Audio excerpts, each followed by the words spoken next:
January 28th, if you are seeing this, we are about to have a moon and a Mercury and a Pluto conjunct in Aquarius. This is coming just before our new moon in Aquarius, which is honestly kicking off a whole new era. We can talk about that in another video. And the new moon ritual for Aquarius is up on the YouTube page. It is like an hour long, so just buckle up. The ritual is really simple, but we got to break down all the components. Anyways, moving back into this. Moon, the emotions, right? Emotionally, what's going on? How are you feeling? Maybe any cycles that are connected to the womb or the woman or mother, feminine archetype stuff, right? Okay, so that's the moon. Then we got Mercury coming in. Interesting. Communication, words, messages. And it's in Aquarius. And Aquarius is like doing things differently, premonitions, having things that are almost like superstitions, and you're like, I don't know, I think that was important. I'm pretty sure that it was. And then eventually you realize why it was. So that with our feelings and with communication,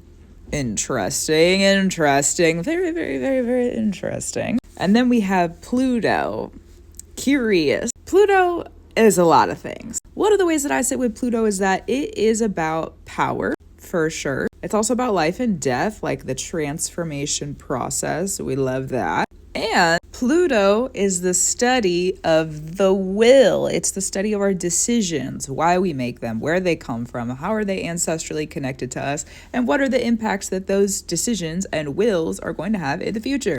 Our feelings, the moon, communication, Mercury, and then the will, Pluto, all getting together to set something up for us. And this setup is not only going to be for like this moon cycle. This setup is going to be for very far in the future. The way that Pluto works, this is any transit. Pluto just happens to be really long as a transit, all right? So the way the Pluto transits work, because they're so long, if something happens early on, Pluto being in Aquarius, still pretty fresh, we're still pretty early. So if something happens around this time having to do with Pluto or Aquarius or Uranus, or really even Saturn too, because Saturn and Uranus are both rulers of Aquarius, all that good stuff. Okay, if anything happens now early on in this transit, that's setting up the foundation, compounding into the future, so that future you, wherever you're at, 15, 16, 17-ish, 18-ish years from now, they're gonna have to deal with it. Is it gonna be good? Is it gonna be bad? We don't really know, to be honest, but it's your decision. No freaking pressure, geez. So the way that you are interacting as someone who is a moon practitioner, moon witch, there's a lot of things that I am. One of the things I do is interact with the moon cycles. So as someone who interacts with the moon cycles and creates with the moon, love you moon, love you moon. And as someone who is Saturn, Pluto, and Scorpio ruled in my chart, let me tell you, okay? Let me tell you, what you practice on this new moon, like in this time and in this moon cycle, really, the moon cycle that's ruled by the new moon in Aquarius, what you practice in this moon cycle, it's gonna be around for a really long time. So basically the whole entire time that Pluto's in Aquarius, that's a long time.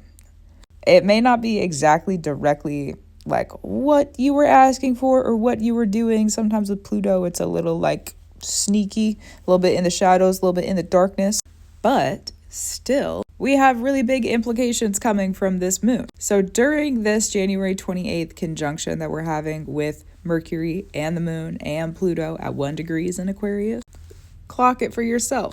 What's going on? What are you talking about? How you feeling? What's really moving and grooving when it comes to your Plutonian stuff? Because that's different for everybody.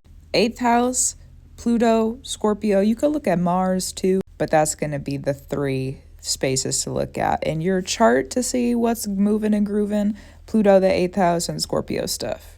Yeah. Other than that, buckle up, here we go. It's the new ride. It's the new show. It's the new season. It's the new book. You've been waiting on something probably for a couple weeks. You've been feeling like, I think I got it, right? I'm prepared. Maybe I'm scared. Maybe I'm ready to go. However you've been feeling, now we're on the roll. So don't take too much time to sit and scroll. We got things to do. Gratitude, reverence, and love to you. I will keep up my brew. You do the same. You do what you need to do. And I'll talk to you soon. Also true.